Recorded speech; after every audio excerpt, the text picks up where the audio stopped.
One way to bring stories to life in professional wrestling is through the betrayal of one wrestler by another with a powerful motive. This adds a touch of intensity to a rivalry and keeps viewers wondering what's next. That's why we're bringing you 10 of the most treacherous betrayals in WWE and WCW history. Number 10.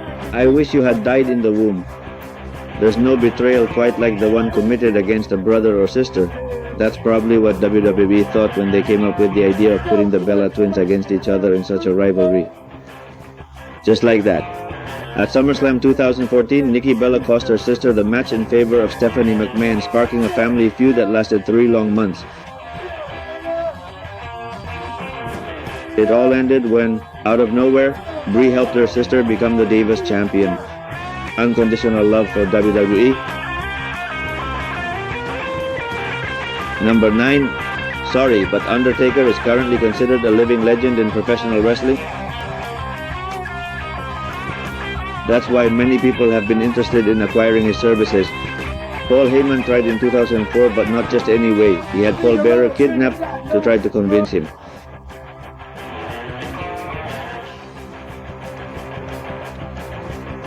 At the Great American Bash, the Phenomenon had to let himself be defeated by the Dudley Boys in a handicap match to save his manager from being buried in cement. In the end, he won the match, but to the surprise of many, he decided to bury Bearer anyway.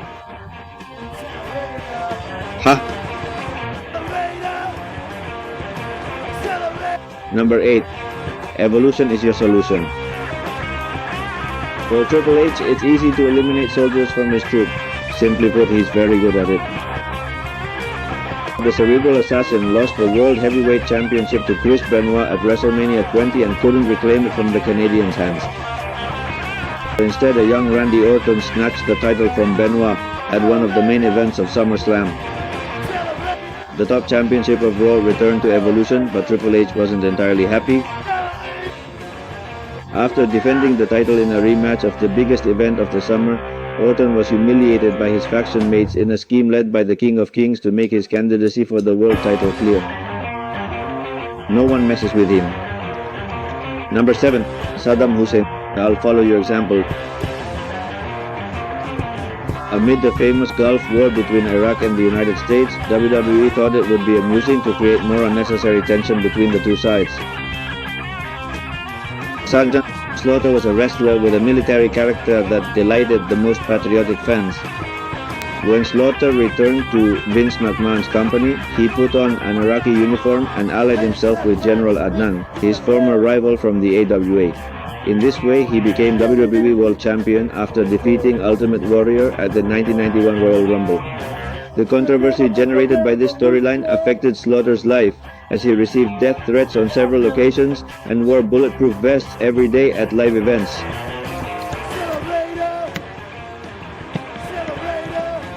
Number 6. Is there a problem with the Rockers? Shawn Michaels doesn't like being overshadowed. That's very clear. In the early 90s, HBK entertained WWE fans alongside his partner Marty Jannetty as the Rockers.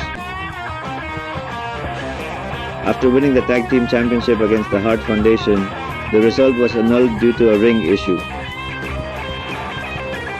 After barely a year together, Michaels hit Jannetty with his sweet chin music during the barbershop segment to make it clear he wanted to go solo, and thank goodness. Number 5. There's always a plan B. Many WWE wrestlers and personalities learned the hard way that no one messes with Triple H, and the Shield was no exception. The game brought back Evolution in 2014 to battle Seth Rollins, Dean Ambrose, and Roman Reigns after WrestleMania. After losing at the pay-per-views, Extreme Rules, and Payback, the leader of the Authority revealed his ultimate plan to defeat the Hounds of Justice,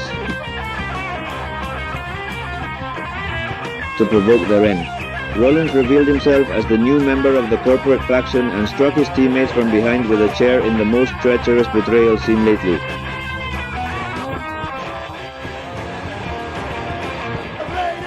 Number 4.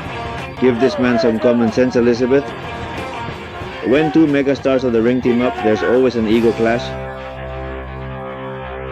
Randy Savage and Hulk Hogan teamed up in 1988 under the name the Mega Powers, with one of the slowest handshakes in history, to face Andre the Giant and Ted DiBiase. As we know, familiarity breeds fondness. Hogan became very friendly with Miss Elizabeth, if you know what I mean, who was then Savage's wife. And the then WWE World Champion started getting jealous. Everything blew up during an episode of the main event where Hogan and Savage faced Akeem, the African Dream, and the Big Boss Man. Elizabeth got hurt from a hit and Hogan took her backstage. Macho Man didn't like this at all, obviously, and attacked Holster from behind. That's where Hogan clearly broke the bro code. Number 3. It was me, Austin. It was me all along. Vince McMahon loves to make us laugh, so much so that sometimes he tries too hard with stories that have interesting development and somewhat surreal endings. In 1999, the corporation began an intense rivalry against the Ministry of Darkness led by Undertaker. The phenomenon went as far as kidnapping Stephanie McMahon twice and even crucifying her once. Oops. No one kidnaps the boss's daughter, so McMahon asked Steve Austin for help to face the threat. To justify his actions, Undertaker declared he was obeying a higher power, and that higher power turned out to be Vince McMahon. Yes, good old Vinnie Mac traumatized his daughter for life just to trick Austin once more. Father of the Year. Number 2. Zbyszko has a chair. A disrespectful student will always act up. Larry Zbyszko, now a member of the WWE Hall of Fame, became known in the late 70s as the protege of the legendary Bruno Sammartino. Tired of having the reputation of being the Italian's lapdog, Zbyszko challenged Sammartino several times to an exhibition match and even put his career on the line. The match finally took place on January 22, 1980, and it marked the origin of Zbyszko's legend as a heel after attacking Sammartino with a chair and making him bleed. Since many people at the time thought wrestling was real, Zbyszko faced several riots from Bruno Sammartino's fans, even having his car destroyed and the taxis he traveled in overturned. Too much.